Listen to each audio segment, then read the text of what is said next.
How do you submit music to quality TikTok influencers? Well, we're going to talk about it in today's video.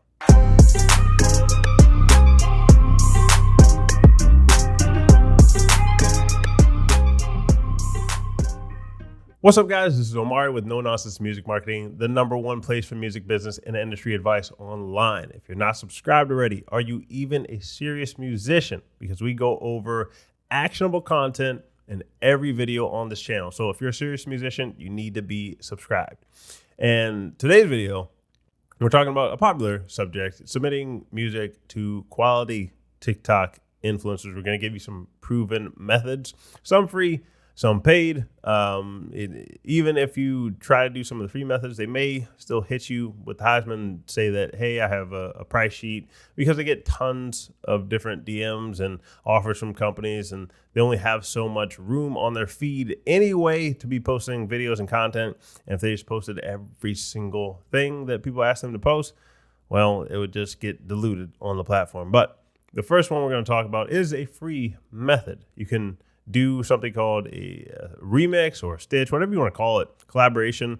On Reels, on TikTok, there's a method now, and even on YouTube Shorts, where people are doing a reaction video or they're doing a remix of a song. So you can have open verse challenges. If you want to type in the hashtag open verse or open verse challenge, something like that, you're going to find all these different artists out there that want you to write a verse on their song.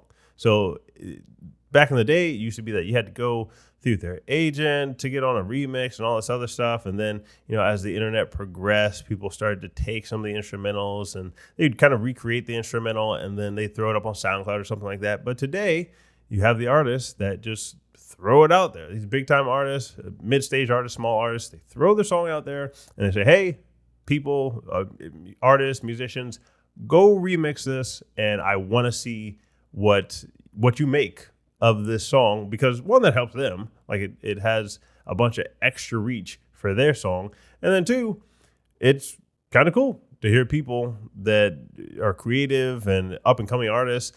It's a little trick to find the best new artists for a lot of the major artists and major labels.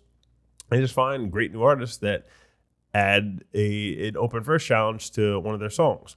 Additionally, even if they're not doing an open verse challenge, you can still do covers of people's songs. That's another way to submit content to somebody, is to do a cover of their song.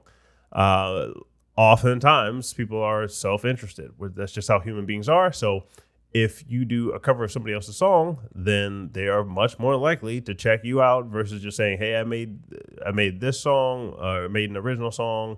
There's tens of thousands of artists out there. And if people are self-interested, they're less likely to check out your original content. Whereas if you do a cover or you do a remix, they're more likely to check you out because you did it on their song. They want to hear what you did to their song. So that was 1 and 2. The next one, number 3, is comment consistently and intentionally on their content. So again, this concept of people being self-interested. If you really want to get on somebody's radar, you need to stroke their ego a little bit. So not even that you have to be fake. Like, you can just be more vocal than keeping things in. Like, if you like somebody's content, you like their songs, then just comment that. Oftentimes we'll just hit the like button, but that's what the lazy musician does. That's what the lazy person does. If you want to get on somebody's radar, you don't want to go straight to the DM and ask them for favors and all this stuff, because you're not really operating on the same level they are. Like, if they get 1 million monthly listeners on Spotify and you get maybe 1,000, like, you can't really trade yet. So what you can do is offer great commentary on their post, not just, putting a fire emoji, you're putting heart eyes and all this stuff. You can offer great commentary consistently. You can't just leave it once. You have to be consistent to get on somebody's radar. And this is obviously easier to do with people who have a mid-sized audience. So if you want to kind of collaborate up, so to speak, find somebody that's not like unreachable, has a little bit more subscribers than you, but you can still comment and they'll see it. So they're not getting 5,000 comments a post.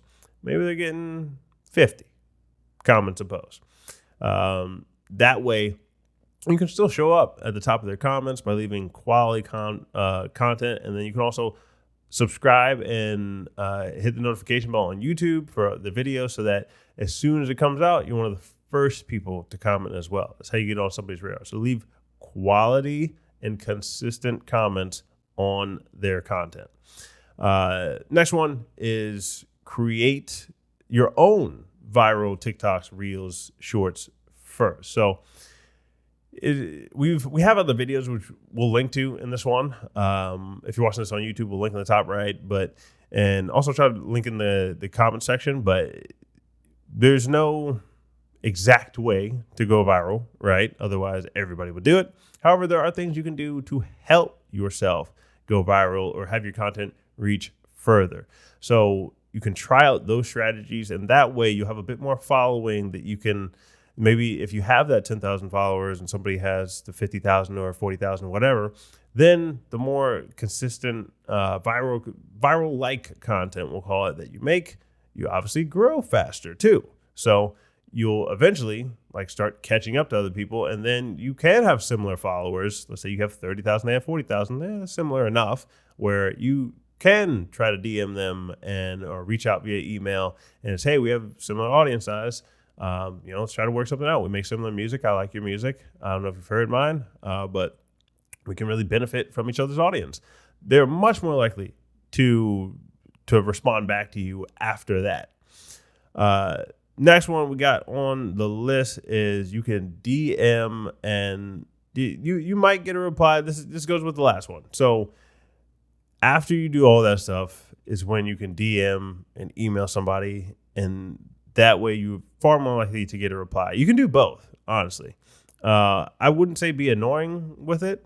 I'd say maybe if you don't hear back the first time and you're doing all these strategies first that we laid out, then you try again and maybe like twice a month, if that. Maybe they didn't see you the first time. Maybe they get a lot of emails or they're backed up on their emails.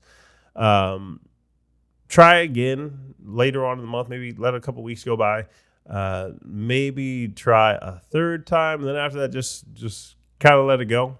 That's my personal opinion. Some people say that they keep reaching out until the person just tells them to stop reaching out. That's another way to go.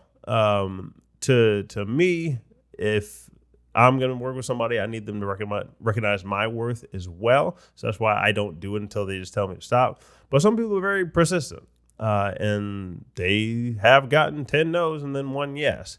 I definitely value networking, but I also think that I have enough knowledge. That's why, you guys should subscribe to this channel. You equip your own self with the knowledge so that you don't need to network, but it obviously benefits you if you network. So it's both what you know and who you know that can get you to where you want to go.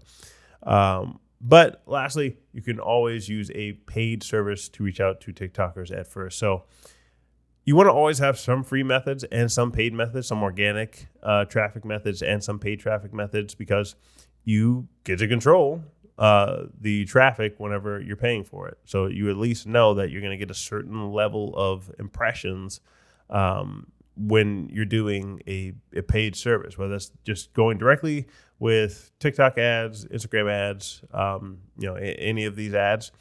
That if I put my money into this ad manager, they're going to show this ad because they're obligated to do that.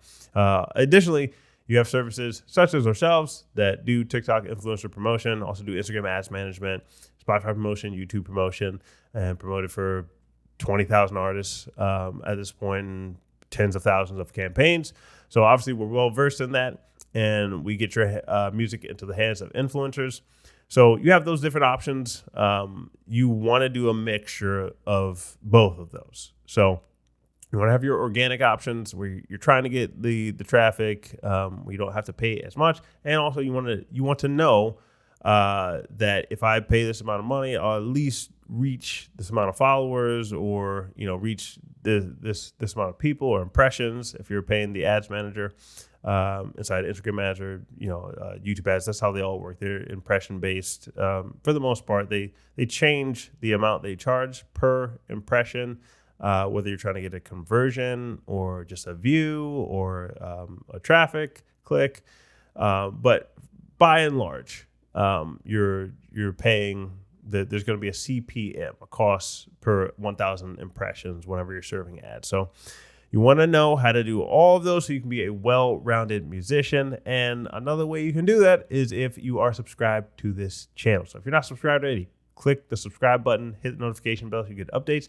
Also, leave us a comment with anything you think we missed or something that you've done that you think can help all the other musicians watching this video. And we'll catch you in the next one.